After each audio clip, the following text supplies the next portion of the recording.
Hello दोस्तों आज की इस वीडियो में मैं आपके लिए कुछ इंपॉर्टेंट टिप्स लेकर आया हूं कि आपकी क्या स्ट्रेटजी रहनी चाहिए जब आप एग्ज़ाम में बैठोगे और क्वेश्चन पेपर को सॉल्व करोगे। दूसरा, मैं आपको यहां पर यह भी बताऊंगा कि जब आप ओएमआर शीट भरोगे तो आप ओएमआर शीट कैसे फिलअप करोगे, क्या क्या चीज़ें आपको ध्यान में रखती हैं, खासकर जब आप पेपर को अटेम्प्ट करोगे। तो बहुत ही इंपॉर्टेंट रहने वाली है वीडियो, तो एंड तक देखते रहिएगा। और जो दोस्त नए हैं चैनल पे तो चैनल को सब्सक्राइब करें और साथ में बेल आइकन ज़रूर प्रेस करें। वीडियो अगर अच्छी लगे तो वीडियो को लाइक करने के साथ साथ शेयर भी ज़रूर करें। तो दोस्तों यहाँ पर मैं सबसे पहले आपको ओएमआर शीट और उसके बाद मैं आपको बताऊँगा कि जब आप क्वेश्चन पेपर को अटेम्प्ट करोगे तो सबसे बेस्ट तरीका क्या है, जो मेरी नज़र में सबसे बेस्ट रहेगा। तो स्टार्ट करते हैं कि ओएमआर शीट कैसे आप फिल करोगे। तो सबसे पहले मैं बात करूंगा ओएमआर शीट को फिल करने की। जो आपकी इन्फॉर्मेशन रहती है वो आप कैसे भरोगे, जिनमें नाम है, रोल नंबर है या बाकी जो कैटेगरीज हैं या जो भी आपके ओएमआर शीट में दिया गया होगा वो आपको कैसे कैसे फिल करना है। तो यहाँ मैं स्टार्ट करूँगा रोल नंबर से। तो सबसे पहले जब आप रोल नंबर लिखेंगे तो यहाँ पर रोल नंबर का एक आपको कॉलम दिया होगा। यहाँ पर आप बिल्कुल अच्छे से अपना रोल नंबर लिखोगे, किसी भी जल्दबाजी के बगैर। से फॉर एग्जाम्पल आपका रोल नंबर है 530167 2। तो यहाँ पर आपने अपना रोल नंबर लिखा, अच्छे से लिखना है। फिर ये जो आप नीचे बबल्स देख रहे हैं, फिर आपको इनको फिल करना है। कैसे फिल करना है? सबसे पहला जो आपका यहाँ पर 5 है तो आपको इस वाले कॉलम में देखना है 5 किधर है।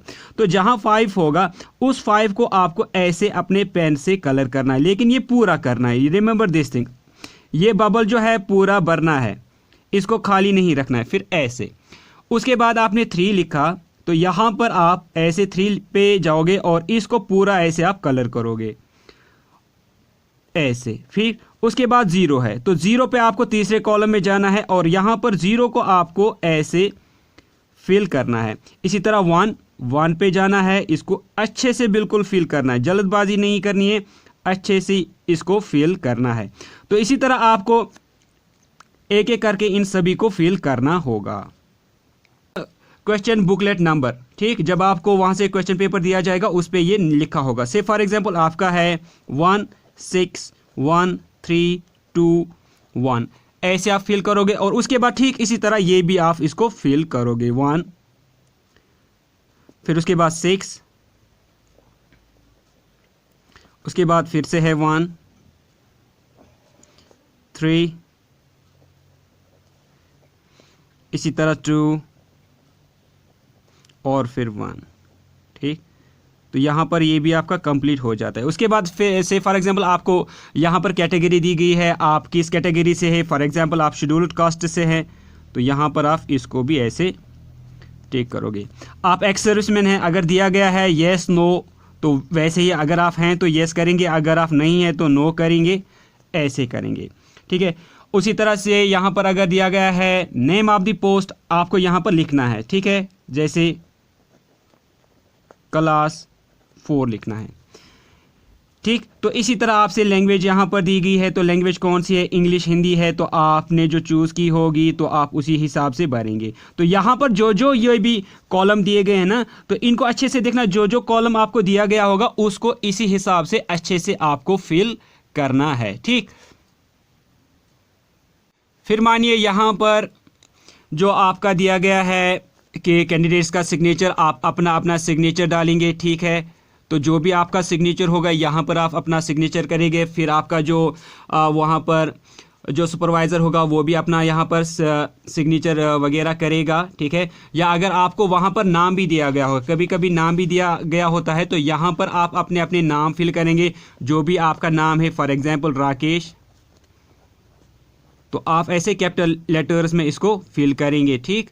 तो राकेश और जो भी आपका पूरा नाम है वो भी आप लिखेंगे। अगर डेट भी दिया गया होगा, से फॉर एग्जांपल 27 Feb, आपको 02 लिखना है, फिर 2021, ठीक। तो इस तरह आपको ये भी फिल करना होगा। अब जो अहम बात है कि जब आप क्वेश्चन पेपर को अटेम्प्ट करोगे तो कैसे करोगे, अब वो इंपॉर्टेंट चीज़ यहाँ से स्टार्ट होती है। तो पहले मैं आपको बताऊंगा कि ये कैसे फिल करना है। जैसे फॉर एग्जांपल आपने देखा कि क्वेश्चन नंबर 1 है, तो क्वेश्चन नंबर 1 के तो वहाँ पर 4 ऑप्शंस दिए गए होंगे। जो आपको सही ऑप्शन लगता है, रिमेंबर, जो आपको सही ऑप्शन लगता है तो आराम से क्वेश्चन नंबर को पहले देखना है, फिर उसके सीध में जो 4 ऑप्शंस हैं उनमें से एक को ठीक इसी तरह फिल करना है। जैसे क्वेश्चन नंबर 1 का आंसर है सी, तो आपको ऐसे सी को इसको फिल करना है, ठीक इस तरह। फिर आपने क्वेश्चन नंबर 2 पढ़ा, उसका फॉर एग्जांपल आंसर है बी, तो यहाँ पर क्वेश्चन नंबर 2 के सीध में आप जाएंगे और यहाँ पर बी ऑप्शन को आप बिल्कुल अच्छी तरह से यहाँ इसको ऐसे फिल करोगे। और उसके बाद फॉर एग्जांपल क्वेश्चन नंबर 3 है, उसका भी फॉर एग्जांपल सी है, तो सी पे जाओगे, इसको भी बिल्कुल अच्छे से आपको फिल करना है। इसी तरह क्वेश्चन नंबर 4 है, तो इसी तरह आप सबको फिल करोगे। यहाँ इंपॉर्टेंट चीज़ ये है कि आप ऐसे ऐसे करके नहीं करोगे, ठीक है। तो ऊपर जैसे मैंने दिखाया पूरी तरह से इसको फिल करना है। और ये जो फिल करना है या तो आपको ब्लू पेन से करना है या फिर ब्लैक पेन, रेड या कोई दूसरे किस्म का जो कलर का पेन है वो आप इस्तेमाल नहीं करेंगे और पूरा करेंगे। इस तरह भी नहीं करेंगे, इस तरह, ठीक है, ये भी आप बिल्कुल भी नहीं करेंगे। आपको अच्छे से करना है जैसे मैंने आपको यहाँ पर शो किया। दोस्तों अब बात है कि आप क्वेश्चन पेपर को कैसे सॉल्व करोगे, क्या स्ट्रेटजी रहेगी आपकी। तो यहाँ पर सबसे पहले आप उन क्वेश्चंस को सॉल्व करोगे जिनका आंसर आपको 100% पता है, पहले आप उनको ट्राई करोगे। उसके बाद दूसरे नंबर पे आप उन क्वेश्चंस को ट्राई करोगे जिनका आंसर आपको सिर्फ 50% पता है। और तीसरे बार आप वो क्वेश्चंस को अटेम्प्ट करोगे जिनका आंसर आपको बिल्कुल भी नहीं पता। तो ये 3 राउंड्स आप करेंगे अपने पेपर में। पहले उन क्वेश्चंस का राउंड जिनका आंसर आपको 100% पता है, फिर दूसरा राउंड जिनका आंसर आपको 50% पता है, फिर तीसरा राउंड जिनका आंसर आपको बिल्कुल भी नहीं पता। ये कैसे आप करेंगे वो मैं आपको बताऊंगा। तो यहाँ पर जब आप क्वेश्चन बुकलेट को ओपन करोगे, आप क्वेश्चन नंबर 1 पढ़ोगे, तो 1 क्वेश्चन पढ़ने के बाद अगर आपको पता है 100% पता है इसका आंसर, तो इसको आप अटेम्प्ट करोगे, ठीक है, हो गया ये। फिर दूसरा क्वेश्चन पढ़ोगे, जो आप दूसरे क्वेश्चन पढ़ोगे अगर आपको इसका भी 100% पता है तो आप इसको भी अटेम्प्ट कर लोगे। उसके बाद फॉर एग्जाम्पल मानिए आपने क्वेश्चन नंबर 3 पढ़ा, लेकिन क्वेश्चन नंबर 3 पढ़ने के बाद आपको इसके आंसर के जो ऑप्शंस हैं उनमें थोड़ा सा डाउट लगता है, यानी 50-50 का चांसेस है, यहाँ पर ए हो सकता है या बी हो सकता है। फिलहाल आप इस क्वेश्चन को जो है लीव करोगे, लेकिन साथ में आप इस क्वेश्चन के ऊपर एक छोटा सा निशान रखोगे, इसलिए ताकि आपको पता चले दूसरे राउंड के कि मुझे इस क्वेश्चन को अभी अटेम्प्ट करना है। फिर आप आओगे क्वेश्चन नंबर 4 पे। एग्जाम्पल मैं बता रहा हूं, यहां पर क्वेश्चन नंबर 4 पे जब आप आओगे तो जो ही आपने क्वेश्चन पढ़ा तो आपको बिल्कुल 100% पता है कि इसका आंसर क्या है, तो आप इसको भी जो है अटेम्प्ट कर लोगे। उसके बाद जब आप नेक्स्ट क्वेश्चन पे आओगे, फॉर एग्जांपल आप क्वेश्चन नंबर 5 पे आए, यहां पर आपको बिल्कुल भी नहीं पता है कि आपको इसका आंसर मतलब क्या है, तो यहां पर आप इस क्वेश्चन को भी लीव करोगे और इसके ऊपर आप ऐसे एक क्रॉस जैसा करोगे, क्रॉस जैसा, छोटा सा क्रॉस जैसा करोगे। इसका मतलब है कि आपको इसका आंसर बिल्कुल भी नहीं पता। तो इसी तरह आप क्विकली जाओगे बिल्कुल एंड तक। तो एंड तक जितने भी आपके क्वेश्चंस होंगे जिनका आपको 100% जो आंसर पता है वो आप फिलहाल अटेम्प्ट कर लोगे, ठीक है।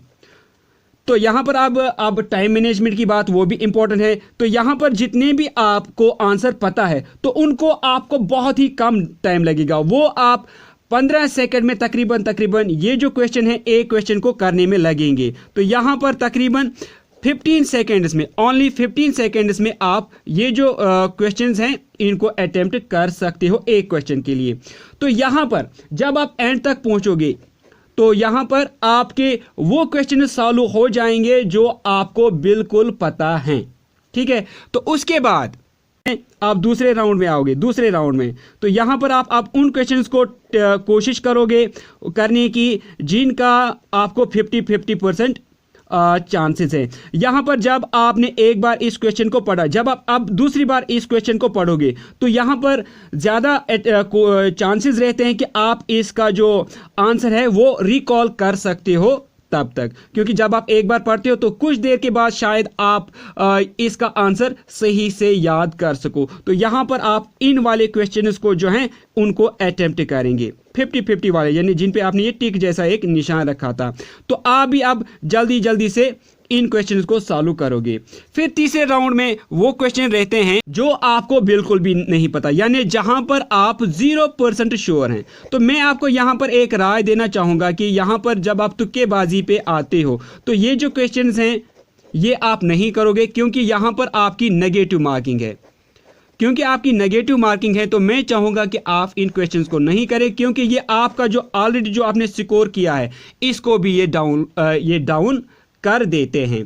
तो इस तरह आप क्वेश्चन को 3 राउंड्स में करोगे। पहला वो क्वेश्चंस जो 100% आपको आते हैं, क्योंकि ये आपका जल्दी मतलब आप इनको सॉल्व करोगे, 15 सेकंड एक क्वेश्चन को करने में लगेंगे। साथ में उन क्वेश्चंस को भी आप पढ़ पाओगे जिनको आपको आंसर नहीं पता। तो आप जल्दी से करोगे, रुकना किसी भी क्वेश्चन पे नहीं है, पढ़ना है, आता है करोगे, नहीं आता है छोड़ोगे, लेकिन साथ में निशान भी यानी ये टिक वाला उन पे रखेंगे जहां पर आपको 50% का डाउट है, क्रॉस वाला उन पे रखोगे जिन पे आपको बिल्कुल भी नहीं पता। फिर इसी तरह आप आगे ये क्वेश्चंस को अटेम्प्ट करोगे। ठीक, तो यहां पर मैं आपसे फिर से कहना चाहूंगा, क्योंकि नेगेटिव मार्किंग है, जहां पर आप तुक्केबाजी पे आते हैं तो इसको आप मेरे ख्याल से इन क्वेश्चंस को आप अवॉइड ही करोगे। तो ये थी मेरी राय कि आप किस तरह क्वेश्चन पेपर को अटेम्प्ट करोगे। पहले 100% वाले क्वेश्चन जल्दी से रुकोगे नहीं, फिर वो वाले क्वेश्चंस जो 50% पे आते हैं, और फिर वो वाले क्वेश्चंस जो बिल्कुल भी नहीं आते उनको आप मेरे ख्याल से छोड़ ही दो तो अच्छा है। तो ये थी इन्फॉर्मेशन कि आपकी स्ट्रेटजी क्या रहेगी, कैसे आप OMR शीट को फिल करोगे। उम्मीद करता हूं कि आपको वीडियो अच्छी लगी होगी। अगर वीडियो अच्छी लगी तो वीडियो को लाइक और शेयर करें, और अगर आपने अभी तक भी चैनल को सब्सक्राइब नहीं किया तो डेली वीडियोस और अपडेट्स के लिए चैनल को सब्सक्राइब करने के साथ साथ बेल आइकन भी जरूर प्रेस करें। तो दोस्तों मिलते हैं कल एक नई वीडियो में, तब तक के लिए टेक केयर।